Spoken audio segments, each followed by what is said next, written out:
Hello, সবাইকে স্বাগতম। এটা আমার নতুন ইউটিউব চ্যানেল শুভ টিচিং বাংলা।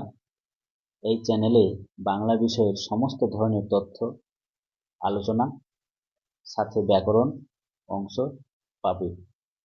আজকের আলোচ্য বিষয় হচ্ছে WBTO টেস্ট পেপারে যে S5 পাতার যে বাক্য অংশ আছে সেই বাক্য অংশের MCQ এবং SAQ নিয়ে আলোচনা করব। কারক এবং সমাসের আলোচনা হয়ে গেছে, যদি দেখে না থাকো তাহলে অবশ্যই দেখে নেবে ডেসক্রিপশন বক্সে দেওয়া লিঙ্ক থেকে। মাধ্যমিক সাজেশন, এই যে মাধ্যমিক সাজেশন অংশ থেকে সেই অংশের ব্যাকরণ নিয়ে আসলাম। প্রথমে হচ্ছে বাক্য সম্পর্কে আমরা জানবো।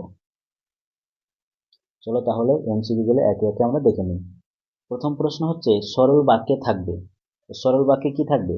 সমাপিকা ক্রিয়াপদ, না অকর্মক ক্রিয়াপদ, না সকর্মক ক্রিয়াপদ, না যৌগিক ক্রিয়া? তাহলে সরল বাক্যে থাকবে সমাপিকা ক্রিয়াপদ।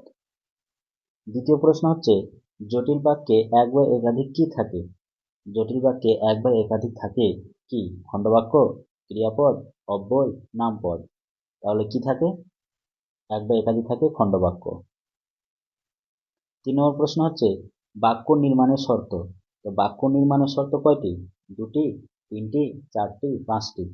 তাহলে বাক্য নির্মাণের শর্ত হচ্ছে 3টি। নেক্সট 4 নম্বর ইতিবাচক বাক্য হলো। তো ইতিবাচক বাক্য কি হলো এখানে? প্রশ্নবাচক বাক্য, বিস্ময়সূচক বাক্য, নির্দেশক বাক্য, অনুজ্ঞাসূচক বাক্য? ইতিবাচক বাক্য হলো নির্দেশক বাক্য। নেক্সট আসক্তির অপর নাম কি? আসক্তির অপর নাম হলো যোগ্যতা, আসক্তি, আগ্রহ, নৈকট্য। তাহলে আসক্তির অপর নাম হলো নৈকট্য। গঠনগত দিক থেকে বাক্য 2 প্রকার, 3 প্রকার, 4 প্রকার, 5 প্রকার? গঠনগত দিক থেকে বাক্য 4 প্রকার। অনুরোধ, আদেশ, নির্দেশ বোঝায় যে বাক্যে। কোন বাক্যে অনুরোধ, আদেশ, নির্দেশ বোঝায়? সরল বাক্যে, অনুজ্ঞাসূচক বাক্যে, নির্দেশক বাক্যে, জটিল বাক্যে? তাহলে আদেশ, অনুরোধ বোঝায় অনুজ্ঞাসূচক বাক্যে। এই ছিল বাক্য অংশের এমসিকিউ। এবার আমরা এসিকিউ জানব। রবীন্দ্রনাথকে সকলেই চেনে, প্রশ্নবোধক বাক্যে রূপান্তরিত করো। রবীন্দ্রনাথকে কে না চেনে? বাক্যের আকাঙ্ক্ষা কি? বাক্যের কোনো বক্তব্য সম্পূর্ণরূপে জানার জন্য শ্রোতার মনে যে আকাঙ্ক্ষা থাকে তা পরিতৃপ্ত করে যে পদ সমষ্টি তাকে বাক্যের আকাঙ্ক্ষা বলে। যেমন হরিদার গলার স্বর। অনুজ্ঞাসূচক বাক্য কি?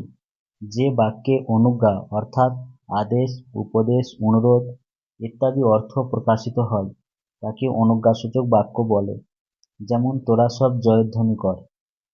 বিস্ময়বোধক বাক্যের একটি উদাহরণ দাও। আহা, কি আনন্দ আকাশে বাতাসে। যৌগিক বাক্যের একটি বৈশিষ্ট্য লেখো।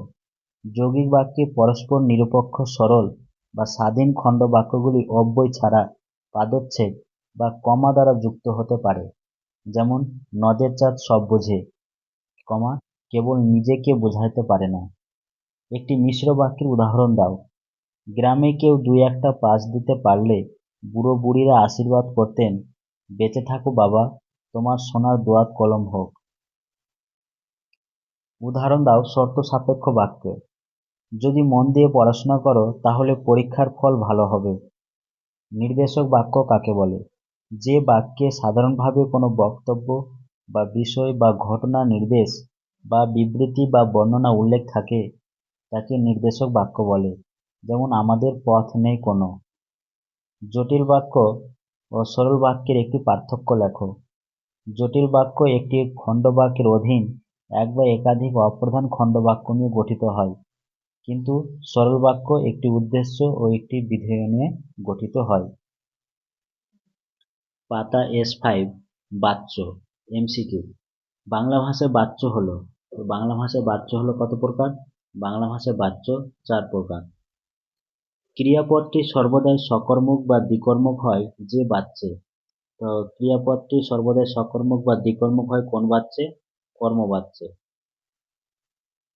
নেক্সট বাচ্য পরিবর্তন হয় না। তো বাচ্য পরিবর্তন হয় না কোন বাচ্যের? কর্মকর্তৃ বাচ্যে। ছেলেটির পড়তে বসা হলো, বাচ্য পরিবর্তন করলে কি হবে? ছেলেটি পড়তে বসলো। ক্রিয়ার ভাব প্রধান হয় কোন বাক্যে? তো ক্রিয়ার ভাব প্রধান হয় ভাব বাচ্যে। এই ছিল বাচ্যের এমসিকিউ। এবার আমরা S7 পাতার যে বাচ্চর এসিকিউ, সেই এসিকিউ সম্পর্কে আমরা জানব। প্রথম প্রশ্ন হচ্ছে, কর্তৃবাচ্য থেকে ভাব বাচ্যে রূপান্তরের একটি নিয়ম লেখো। কর্তৃবাচ্য থেকে ভাব বাচ্যে রূপান্তর করতে হলে ক্রিয়াপদকে অকর্মক হতে হবে, অর্থাৎ কর্মপদ থাকবে না। দ্বিতীয় প্রশ্ন হচ্ছে, কর্তৃবাচ্য কাকে বলে? যে বাচ্যে কর্তৃপদ প্রাধান্য পায় এবং ক্রিয়াপদ হয় কর্তৃপদের অনুসারী, তাকে কর্তৃবাচ্য বলে। যেমন আমি তাকে ছেড়ে দিলাম। কর্মবাচ্যে ক্রিয়া কার অনুগামী হয়? কর্মবাচ্যে ক্রিয়া কর্মপদের অনুগামী হয়। ভাববাচ্যের একটি বৈশিষ্ট্য লেখো। তো ভাববাচ্যের একটি বৈশিষ্ট্য হলো ভাব বা ক্রিয়াপদের অর্থ প্রাধান্য পায়, যেমন কথায় বলা হয়। কর্মবাচ্য কাকে বলে? যে বাচ্যে কর্মপদ প্রাধান্য পায় এবং ক্রিয়াপদ হয় কর্মপদের অনুসারী, তাকে কর্মবাচ্য বলে। যেমন বিষয়টি তার জ্ঞাত ছিল না। কোন বাচ্যের রূপান্তর সম্ভব হয় না? কর্মকর্তৃবাচ্যের রূপান্তর সম্ভব হয় না। কর্মকর্তৃবাচ্যের একটি উদাহরণ দাও। শঙ্খ বাজে। কর্মবাচ্যের একটি উদাহরণ লেখো। বিষয়টি তার জ্ঞাত ছিল না। কর্তৃবাচ্য ও কর্মবাচ্যের একটি পার্থক্য লেখো। কর্তৃবাচ্যে কর্তৃপদ প্রাধান্য পায়, কিন্তু কর্মবাচ্যে কর্মপদ প্রাধান্য পায়। এই ছিল আজকের আলোচনা। যদি তোমাদের আলোচনা ভালো লেগে থাকে তাহলে অবশ্যই চ্যানেলটি সাবস্ক্রাইব করতে ভুলবে না, আর কমেন্টে জানাবে কী ধরনের তোমরা ভিডিও আরও দেখতে চাও। আমি আশা করি তোমরা এই যাত্রায় আমার সাথে থাকবে।